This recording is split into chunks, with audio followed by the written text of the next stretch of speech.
c'est pas un moment faste pour les colistiers et les colistières de mon équipe. C'est une grande déception, c'est aussi de l'amertume. C'est le sentiment, peut-être en dépit des efforts déployés, de ne pas avoir peut-être mené la campagne qu'il fallait. Le contexte national était difficile et les éléments que nous avons présentés, le bilan, les projets, l'équipe, sa mobilisation, sa diversité, nous paraissent être des atouts. Et manifestement, tout cela n'a pas été pris en compte ou pas suffisamment. Donc, bien sûr, c'est un sentiment de tristesse. Est-ce que là, entre les deux tours, vous vous attendiez à ce score? Est-ce que vous le voyez venir ou pas? Vous savez, on ne fait pas beaucoup de prévisions. Le sondage publié jeudi, comme tout sondage, avait ses marges d'erreur. Ce que l'on a constaté, c'est en effet qu'un peu plus du tiers de l'électorat du Front National, au second tour, s'est reporté sur le candidat de l'UMP. Et c'est ce qui fait, bien sûr, la différence. Pour ce qui me concerne, c'est bien sûr une lourde responsabilité, j'en prends la charge.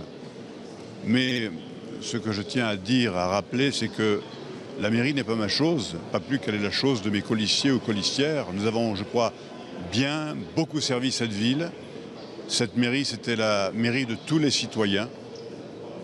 Il n'y avait pas de clan, il n'y avait pas de réseau, comme j'ai pu l'entendre dire. Pendant la campagne, c'est vrai que dans une campagne électorale un peu haineuse, il faut s'attendre à entendre des propos parfois un peu déplacés, même très déplacés. Ma fierté, c'est que nous avons quand même fait avancer cette ville. Je crains que la coalition qui vient de l'emporter ne soit pas en mesure de continuer le travail entrepris. Je suis de ce point de vue-là un peu triste, même très triste. Notre ville a des handicaps, des difficultés, elle a aussi des atouts et je crois que nous avons, avec mon équipe, réussi à valoriser ces atouts.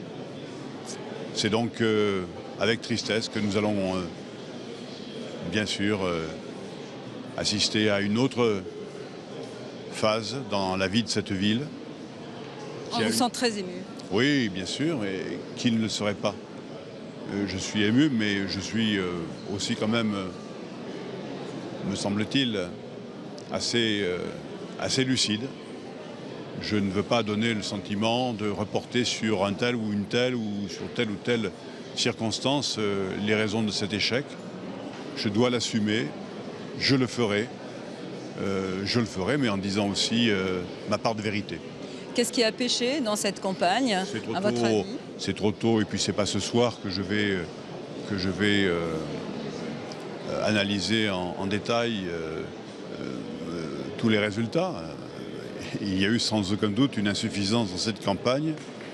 J'ai quelques idées, mais bon, pour l'instant... Est-ce que le report des voix à gauche, en particulier de ceux qui avaient voté Front de Gauche, ne s'est pas fait correctement? Je ne veux pas rentrer dans ce genre de calcul. Je pense que l'affaiblissement du score du Front National au second tour, arithmétiquement, explique assez bien la victoire de la liste UMP.